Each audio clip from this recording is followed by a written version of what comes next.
માંજલપુર યુવા મોલની સામે ન્યારાનો petrol pump છે, ત્યાંથી પેટ્રોલ પુરાવ્યું હતું.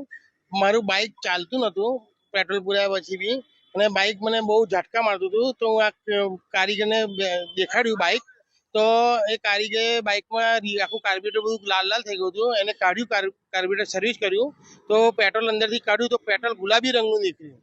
તો કારીગરે પૂછ્યું પેટ્રોલ તમે ક્યાં પુરાવ્યું છે? તો મેં કીધું માંજલપુર પેટ્રોલ પુરાવ્યું છે, એટલે યુવા મોલની સામે.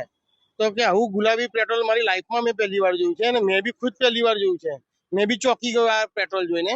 તો ગુલાબી કલરનું પેટ્રોલ તો મારી લાઈફમાં પહેલી વાર જોયું છે. કદાચ મેં એવું બી કીધું કારીગરને કંઈક નવા ટાઈપનું પેટ્રોલ આવે છે, તો કારીગર કે એવું નવા ટાઈપનું પેટ્રોલ મેં જ પહેલી વાર જોયું છે. હવે એનો મતલબ આ પેટ્રોલમાં મિક્સિંગ હોઈ શકે, એ શું હોઈ શકે? આ પેટ્રોલ પંપ વાળા ભાઈ પાસે જઈએ તો હાથ અદ્ધર કરી દે કે અમારે કોની પાસે જવો? આવી રીતે લોકોના બાઇકોનું નુકસાન થઈ જાય, લોકોની ગાડીઓનું નુકસાન થઈ જાય. આ એક પેટ્રોલમાં ડુપ્લિકેટિંગ પેટ્રોલ મને લાગી રહ્યું છે. ના, મેં તો હજુ રિપેર જ કરાયું છે. હવે ત્યાં જઈએ તો પેટ્રોલનું તો આપણી પાસે બિલ છે નહીં, કારણ કે મેં બિલ લીધું નથી.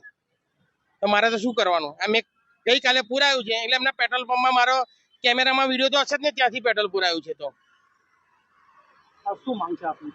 માંગ તો શું ભાઈ, આવું કઈ ડુપ્લિકેટ પેટ્રોલ મને એવું લાગી રહ્યું છે. હવે લાલ કલરનું પેટ્રોલ નવું આવ્યું હોય તો આપણને ખ્યાલ નહીં, કદાચ આ ટાઈપનું પેટ્રોલ આવ્યું હોય તો ભ્રષ્ટાચાર જોવા મળે તો એવું જ કહેવાય ને, ભ્રષ્ટાચાર જ છે એક જાતનો.